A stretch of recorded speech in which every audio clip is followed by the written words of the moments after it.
परिंदों को मंजिल मिलेगी यकीनन, यह फैले हुए उनके पर बोलते हैं। अक्सर वो लोग खामोश रहते हैं जमाने में जिनके हुनर बोलते हैं। Welcome to Gyandeep school.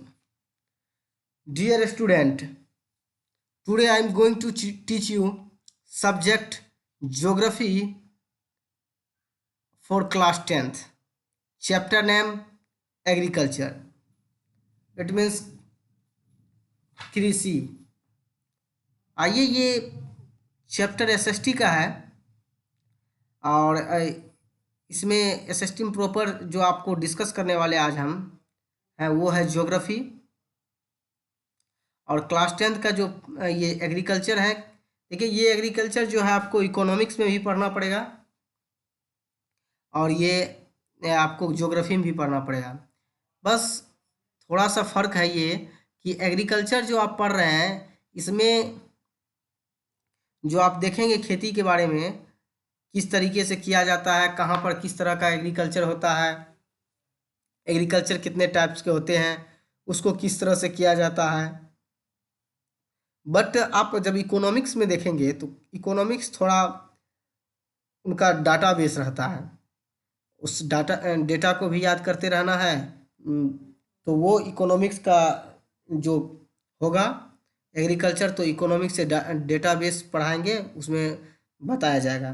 तो पहले आज जो एग्रीकल्चर स्टार्ट करने वाले हैं ज्योग्राफी में, इसको अच्छे से समझिए। आइए देखते हैं। India is an agriculturally important country, यानी इंडिया जो है एक एग्रीकल्चरिक कंट्री है। यहाँ पर जो ज़्यादातर जो इम्पोर्टेंट दिया जाता है वो एग्रीकल्चर को दिया जाता है, क्योंकि यहाँ पर लगभग 2/3 जो है पीपुल जो है कृषि पर ही निर्भर है, डिपेंडेंट हैं। यहाँ पर जितने भी हैं, लगभग कह सकते हैं 60 से 80% आदमी जो है पीपुल है वो कृषि पर ही डिपेंडेंट हैं। देखते हैं आगे। 2/3 of its population is engaged in agriculture,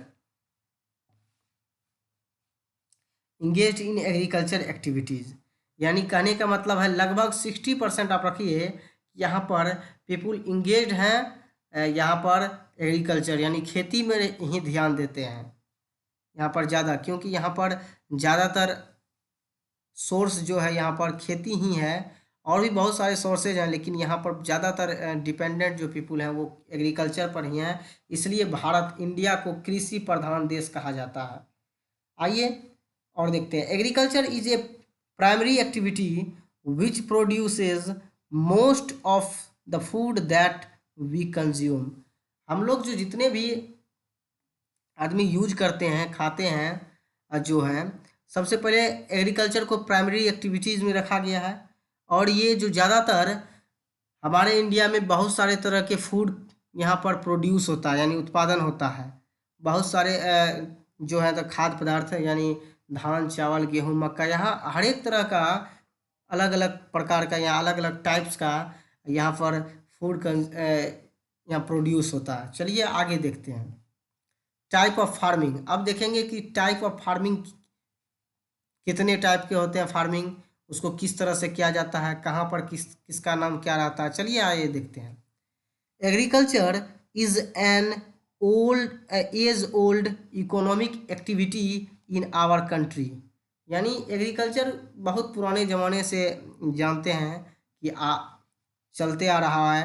हमारे पूर्वज भी खेती किए थे, अब हम लोग भी कर रहे हैं, तो देखते होंगे कि खेती बहुत यहाँ पर ज़्यादा इम्पोर्टेंस दिया जाता है।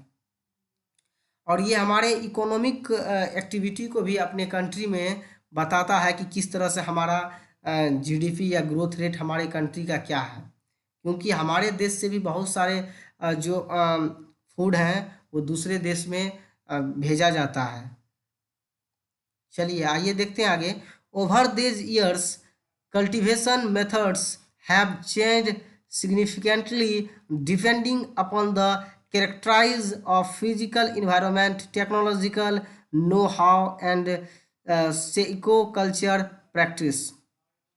यहाँ पर आगे चलकर उत्पादन को बढ़ाने के लिए बहुत सारे चीज़ का यूज किया गया, जैसे अलग फिजिकल इन्वायरमेंट ले लीजिए। यहाँ पर बहुत सारे टेक्नोलॉजिकल काम किया गया, यानी बहुत सारा कल्टीवेशन मेथड का यूज किया गया, ताकि यहाँ पर ज़्यादा से ज़्यादा उत्पादन हो सके। आप देखते होंगे कि बहुत सारे जो खेती होती है उसमें बहुत सारे फर्टिलाइज़र्स का यूज किया जाता है। बहुत सारे जो फार्मर्स होते हैं उसमें बहुत बार इरिगेशन का काम करते हैं, सिंचाई का काम करते रहते हैं, और भी इस पे हमेशा मेहनत करते रहता है। और इसका जो अभी एक तरह से कह सकते हैं कि हमारी मिट्टी का जो उर्वरकता क्षमता है वो धीरे धीरे घट रही, क्योंकि हम लोग केमिकल वाला जो है फर्टिलाइज़र यूज करते हैं, जिससे कि नुकसान हो रहा है। वही पुराने ज़माने में बहुत सारे आदमी ऐसे होते थे जो कि 100 वर्ष से ऊपर जीवित रहते थे। आज के दिनों में ऐसा है कि आदमी 60-70 बहुत हो जाता है और उनका डेथ हो जाता है। बात यही है कि हम लोग ज़्यादा जो फूड खाते हैं, जो यूज करते हैं, वो जो होता है, जो प्रोडक्ट हम लोग तैयार करते हैं एग्रीकल्चर के द्वारा, वो केमिकल यूज रहता है। यानी वो फर्टिलाइज़र्स ज़्यादा यूज करने के बाद वो ऐसा होता है, और उसका असर हमारे जीवन में भी देखने के लिए मिलता है। आइए अब समझते हैं इसका टाइप कितने टाइप के हैं। तो ये 3 टाइप्स के हैं: primitive subsistence farming, intensive subsistence farming, commercial farming. तो ये 3 टाइप के हैं और तीनों टाइप को हम देखेंगे। यानी प्रिमिटिव सबसिस्टेंस फार्मिंग क्या है, उसके बाद इंटेंसिव सबसिस्टेंस फार्मिंग क्या है, उसके बाद कमर्शियल फार्मिंग क्या है। तो एक एक करके हम लोग इस पर अच्छे से इसको डिस्कस करेंगे, उसके बाद आगे बढ़ेंगे। सबसे पहले है प्रिमिटिव सबसिस्टेंस फार्मिंग। अब ये क्या होता है, इसको समझने की कोशिश कीजिए। यानी पहले ज़माने में जो आदि मानव या फिर पूर्वज कह सकते हैं, बहुत पहले ज़माने में जो इसका यूज हुआ करता था, यानी उस समय खेती करने का तरीका क्या होता था, वो लोग किस तरीके का यूज करते थे, कौन सा औजार कौन सा टूल यूज करते थे, वो अपने ज़माने में जो म, जो आज के मॉडर्न एज में हम लोग यूज करते हैं वो तभी नहीं था। वो तभी दूसरे ढंग का उसका अलग ही टूल्स हुआ करता था, उसी से अपना खेती करते थे और उसी से वो अपना उपजाते थे फसल। उसी को हम लोग कहते हैं प्रिमिटिव सबसिस्टेंस फार्मिंग। अब देखते हैं इसको अच्छे से, इसमें समझते हैं। This type of farming in still practised in a few pockets in India. यानी ये जो था, ये इस टाइप का जो खेती होता था, ये बहुत कम जगह होता था इंडिया में, और ज़्यादातर ये सक्सेस कह सकते हैं नहीं हुआ, क्योंकि ये सब जो फार्मिंग होता था एक तरह से उस ढंग का टूल्स वगैरह नहीं था जो अभी का है। क्योंकि अभी खेती तो बहुत सारा है, एग्रीकल्चर का जो फील्ड है, मतलब खेत है, वो तो बहुत बड़ा है, लेकिन उस टूल्स के द्वारा उतना बड़े खेती करना असंभव था। आइए इसमें कहता है कि कौन सा टूल का यूज किए थे, देखते हैं। Primitive subsistence agriculture is practiced on a small patches of land with the help of primitive tools like hoe. Hoe means kudal, dao, and digging sticks and family of community labor। यानी तभी का जो use किया जाता था, कुदाल किया जाता था, खुरपी वगैरह, या फिर खोदने वाला जो स्टिक टाइप में रहता था। बहुत जगह अलग अलग नाम से उसको यूज करते हैं, कहीं खुलती कुदाल क्या क्या सब रहता था, उससे वो खेती करते थे। और इसमें अपने फैमिली और अपने रिलेटिव जो थे वही लेबर के रूप में काम करते थे, यानी अपना खेती खुद से करते थे। आज तो बहुत सारे ऐसा टूल्स वगैरह है, तो ऐसा ट्रैक्टर वगैरह है, तो वो खेती अपने से मतलब उसको जोत वगैरह के तैयार कर दिया जाता है, उसके बाद खाद बीज डाल के अपना कीजिए। आज के टाइम में आसान हो गया, लेकिन उस समय में बहुत ही मुश्किल से होता था। इसलिए हम कहे थे कि प्रिमिटिव सब सबसिस्टेंस फार्मिंग ये ज़्यादा जगह फैला नहीं, क्योंकि ये बहुत पहले होता था, आदि मानव के टाइम में बोल सकते हैं। This type of farming depends upon monsoon, natural fertility of the soil, and suitability of other environmental condition to the crop ground, यानी क्रॉप्स ग्राउंड। यानी यहाँ पर जो खेती होता था, सबसे पहली बात तो ये डिपेंड होता था मानसून के ऊपर, कि किस तरह का मानसून चल रहा है और इस मानसून में किस तरह का खेती हो सकता है। और उस समय नेचुरल फर्टिलिटी का यूज होता था, यानी खाद जो होता था एक तरह से केमिकल वाला नहीं होता था, वो एक तरह से जैविक खेती होता था बिना खाद का। और वो गोबर वगैरह जो देखते होंगे आप लोग, गाय के द्वारा जो दिया जाता है, या फिर आप घर का राख वगैरह उसको जो फेंक दिया जाता था, वही सब उसका यूज करके वो खेती किया जाता था। और वो एक तरह से नेचुरल था, और वो ज़्यादा बेनिफिशियल था। और बहुत यानी जब ये फर्टिलाइजर्स वगैरह नहीं आया था, मतलब कहने का मतलब है कि जब खाद वगैरह नहीं था, तो फार्मिंग वही उसी सब से किया जाता था, और ज़्यादा से ज़्यादा अनाज को उगाया जाता था, यानी क्रॉप्स जो है ज़्यादा ग्राउंड किया जाता था। It is slash and burn agriculture, यानी ये जो था एक तरह से स्लैश एंड बर्न था, यानी चीर फाड़ के मतलब वो जलाने का जो था विधि, वो पहले भी होता था। यानी खेत में अगर मान लीजिए कि एक तो हम जानते हैं कि आज के दिनों में जो पुआल टाइप का होता है, राख मतलब खेत में कहा जाता नहीं जलाने के लिए, उसी टाइप में ये सब जो था ना, यानी कहने का मतलब है कि ये इस तरह का खेती जो था, जैसे कि अभी चल रहा है, अभी के टाइम में कभी कभी देखा जाता है खेत में ही जला दिया जाता है। तो ऐसा ये लोग नहीं करते थे, क्योंकि उससे खेती का उर्वरकता क्षमता घट जाता है। ये लोग खेत से बाहर निकाल के जिस तरह से जलावन के रूप में यूज करते हैं, ये उस समय भी जलावन के रूप में यूज होता था, इसलिए कहा गया स्लैश एंड बर्न। अब देखिए यहाँ समझने की कोशिश करिए। Land productivity in this type of agriculture is low, as the farmer does not use fertilizers or other inputs, यानी इस समय जो था लैंड प्रोडक्टिविटी में, इस समय एग्रीकल्चर में बहुत ही कम लोग खेती करते थे। और दूसरी बात ये था इनका खासियत कि ये फर्टिलाइजर्स, किसी तरह का फर्टिलाइजर्स का यूज नहीं करते थे। ये अदर इनपुट्स पे, यानी हम बताए थे आपको जो राख वगैरह का यूज करते थे, गोबर का यूज करते थे, ये सब डाल के खेती करता था। यानी अदर इनपुट्स पे ये लोग बिलीव करते थे, ना कि कोई फर्टिलाइजर्स के वगैरह करते थे। It is known by different name in different parts of the country. और इसी मतलब खेती को, यानी यही खेती को बहुत सारे जगह पर अलग अलग नाम दिया गया है, अलग अलग कंट्री के अलग अलग पार्ट्स में, अलग अलग स्टेट्स में। और ये खेती अभी भी होता है, बिना फर्टिलाइजर्स का जो यूज करके खेती होता है, ये अलग अलग जगह में अभी भी होता है। और लेकिन बस टूल्स वगैरह का यूज जो है वो अलग अलग मॉडर्न के अनुसार होने लगा, अभी के समय के अनुसार होने लगा। तभी के समय में जो टूल्स यूज होता था अभी कम यूज होता है, लेकिन अभी भी होता है वो सब, ऐसा नहीं कि नहीं होता है। वो आदि मानव के समय में नहीं, अभी भी चलता है ये सब, ठीक है। अब देखिए ये अलग अलग डिफरेंट पार्ट्स में डिफरेंट नेम जो है, different parts of the country, उसको समझते हैं। It is jhuming northern eastern state like Assam, यानी झूम का खेती जो था ये अभी भी होता है। झूम का खेती सुनते होंगे, झूम का खेती होता है। तो northern eastern state like Assam, Assam में होता है, मेघालय में होता है, मिजोरम एंड नागालैंड, ये चार आपको याद रखना है। असम, मेघालय, मिजोरम एंड नागालैंड, ये नॉर्थन ईस्टर्न ये स्टेट है।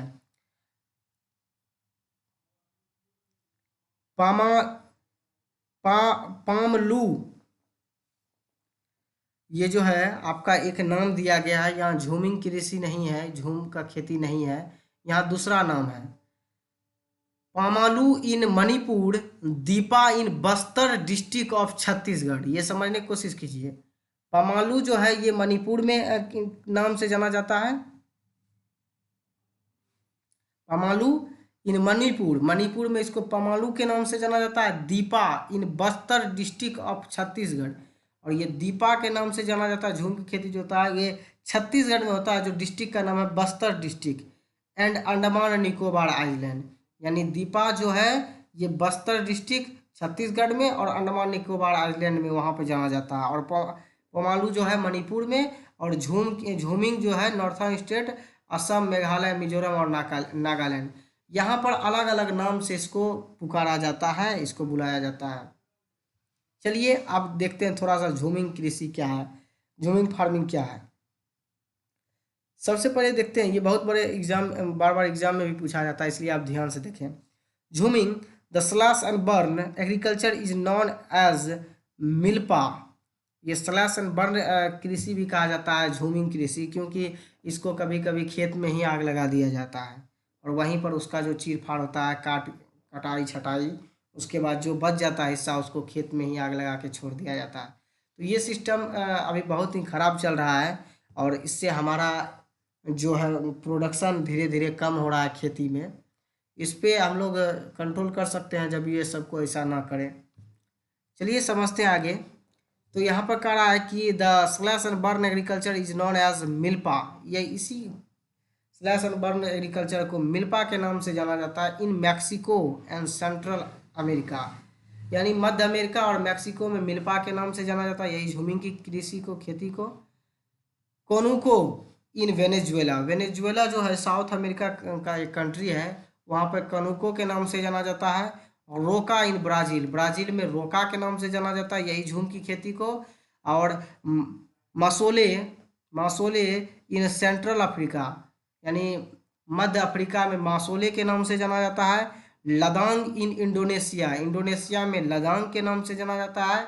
और रे इन वियतनाम, वियतनाम में रे के नाम से जाना जाता है। इन्वर्टेड कोमा में जितना भी है ये सब इम्पोर्टेंट है, आप इसको नोट डाउन कर लें कि किस देश में झूम की कृषि को किस नाम से जाना जाता है। इंडिया में किस शहर में किस नाम से जाना जाता है ये सब देख लिए, किस स्टेट में इसको किस नाम से जाना जाता है। अब यहाँ झूमिंग फार्मिंग को समझ गए होंगे कि किस कंट्री में किस नाम से जाना जाता है, ये आपको ऑब्जेक्टिव में पूछ सकता है। चलिए अब दूसरा जो टाइप है आपका इंटेंसिव सबसिस्टेंस फार्मिंग, तो इसको समझते हैं। इंटेंसिव सबसिस्टेंस फार्मिंग होता क्या है? तो ये जो होता है ये एक तरह से हम लोग कहते सकते हैं कि ये जीवन निर्वाह के लिए लोग यूज करते हैं। ना ज़्यादा इसको ज़्यादा ना ही इस पर ध्यान दिया जाता है, ना कम ध्यान जाता है। जितना कि आपका खेती हो सके, अपने लिए हो सके, जितना में आपका अच्छा से भरण पोषण हो सके उतना ही के लिए किया जाता है। इसी कहते हैं जीवन निर्वाह। तो समझते हैं कि पूरा अच्छे से। This type of farming is practised in areas of high population pressure of land. यानी इस में जो भी लोग अपना खेती करते हैं वो एक तो बड़ा एरिया रहता है और ज़्यादातर पॉपुलेशन अपने ज़मीन पर इसको खेती करते हैं। ज़्यादा पॉपुलेशन की जनसंख्या देखने के लिए मिलता है, क्योंकि ज़्यादा जनसंख्या जो है वो अपना सिर्फ जीवन निर्वाह के लिए खेती करता है, सिर्फ अपना भरण पोषण। वो क्योंकि वो कॉमर्शियल नहीं है कि उसको वो बाद में मार्केटिंग करे, बेचे। वो इतना सोचता है कि हो जाए खेती कि अगले साल हम या इस साल अच्छे से अपने परिवार का भरण पोषण कर सकें। It is labour intensive farming where high doses of biochemical inputs and irrigation are used for obtaining higher production। वो सोचता है कि हम जितना भी खेती कर रहे हैं इससे बहुत ज़्यादा उपज हो सके ताकि हम अपने परिवार का जीवन निर्वाह अच्छे से कर सकें, इसलिए वो बायोकेमिकल का यूज करता है और इरिगेशन मतलब सिंचाई वगैरह और खाद का बहुत ज़्यादा यूज करता है, ताकि बायोकेमिकल खाद का यूज ज़्यादा करता है ताकि खेती ज़्यादा हो सके और हम ज़्यादा प्रोडक्शन करें और प्रोडक्शन करके अपना परिवार को अच्छे से भरण पोषण कर सकें। इनका ये उद्देश्य कभी नहीं रहता कि इसको मार्केटिंग करें। इनका अपना उद्देश्य रहता है कि जितना में अपना भरण पोषण करें, अपने तक सीमित रहना है। तो आई होप आप इंटेंसिव और सबसिस्टेंस फार्मिंग समझ गए होंगे। इंटेंसिव सबसिस्टेंस फार्मिंग, और इधर आप झूमिंग को भी समझ गए होंगे, झूमिंग कृषि, और आप प्रिमिटिव सबसिस्टेंस फार्मिंग भी समझ गए होंगे। आप लास्ट जो है कॉमर्शियल फार्मिंग को डिस्कस करते हैं। आइए थर्ड जो है कॉमर्शियल फार्मिंग, इसका उद्देश्य ये रहता है, मोटा मोटी समझ लीजिए। इसका उद्देश्य ये रहता है कि ज़्यादा से ज़्यादा खेती तो करें, लेकिन इसको ज़्यादा मात्रा में इसको मतलब प्रोडक्ट को ज़्यादा मार्केट में लाएं और दूसरे देश में भी सप्लाई करें, अपने अलग अलग स्टेट में इसका सप्लाई करें। यानी इसका उद्देश्य रहता है मार्केटिंग का। समझिए अब, the main characterise of this type of farming is the use of higher doses of modern inputs, that is example ग्रेसिया इजी जो है एग्जाम्पल ग्रेसिया, या इसको that is high yielding variety, इसी को शॉर्टकट में HYV यानी high yielding variety seeds, chemical fertilisers, insecticides and pesticides in order to obtain higher productivity. अब समझिए इसको, इसका उद्देश्य ये रहता है कि हम ज़्यादा से ज़्यादा इसको अलग अलग तरीके से इसको खेती करें और ज़्यादा से ज़्यादा इसको हायर डोजेज मॉडर्न इनपुट्स यानी वैसा टूल्स का यूज करें जो अभी मॉडर्न ज़माने में चल रहा है, उसको ज़्यादा से ज़्यादा यूज करें और उसको ज़्यादा से ज़्यादा उपजाऊ बनाएं, ज़्यादा से ज़्यादा उपजाएं। इसको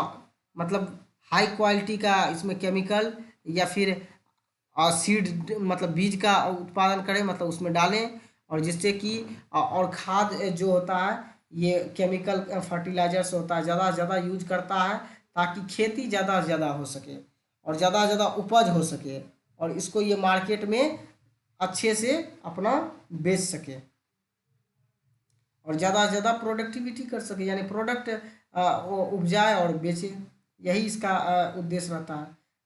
the degree of commercialisation of agriculture varies from one region to another, यानी इनका जो रहता है कि ये ही कि हम इस पे अच्छे से व्यापार कर सके, बिजनेस कर सके, इसलिए हमको जितना हो सके अच्छे से इसका प्रोडक्टिविटी करें और अच्छे से इसका उपजाऊ करें और इसको मार्केट में हम ज़्यादा से ज़्यादा दाम में बेचें और बहुत जगह फैलाएं। ये इसका रहता है कि एक शहर से दूसरे शहर, एक रीजन से दूसरे रीजन तक इसको लेके जाएं। For example, rice is a commercial crop in Haryana and Punjab, यानी हरियाणा और पंजाब में इसको व्यावसायिक कृषि माना जाता है क्योंकि वहाँ पर ज़्यादा ये उपजाया जाता है।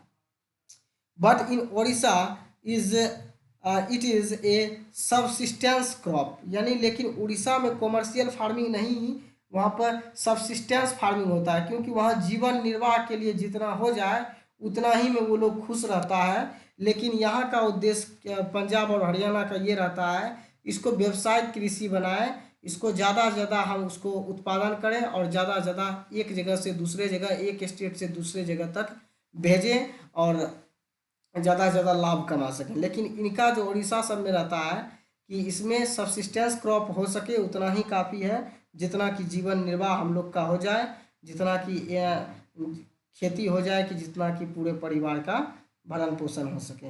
चलिए आज जो आपका था आप तीन टाइप के जो यहाँ पर फार्मिंग था, तीनों टाइप को हम डिस्कस कर दिए, primitive subsistence farming, intensive subsistence farming और कॉमर्शियल फार्मिंग। आई होप आप लोग समझ गए होंगे। नेक्स्ट वीडियो लेकर आएंगे तब आगे डिस्कस करेंगे। सो वेट फॉर नेक्स्ट पार्ट। इसमें अगले नेक्स्ट पार्ट में तब जानेंगे कि रबी फसल, खरीफ फसल कहाँ पर किस फसल को किस नाम से जाना जाता है, कहाँ पे कौन सा फसल सबसे ज़्यादा उगाया जाता है। So wait for next part.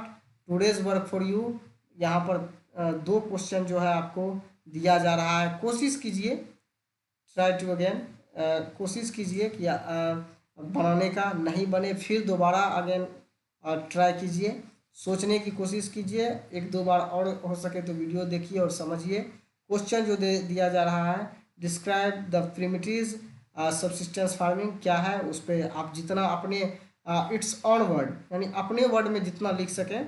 और सेकंड क्वेश्चन है describe the impact of globalisation on Indian agriculture, यानी ग्लोबलाइजेशन अभी हम आपको बताए नहीं हैं, फिर भी आप ग्लोबलाइजेशन के बारे में अगर कुछ जानते हैं तो इसका इम्पैक्ट बताना है कि इंडियन एग्रीकल्चर पर किस तरह से पड़ रहा है। ये दो क्वेश्चन आपके लिए है। Answer the following question in about 120 words, यानी 120 वर्ड में इसको लिखना है। ये आपके लिए होमवर्क रहा। चलिए ठीक है, मिलते हैं नेक्स्ट वीडियो में, नेक्स्ट पार्ट में। तब तक के लिए टेक केयर, गुड बाय।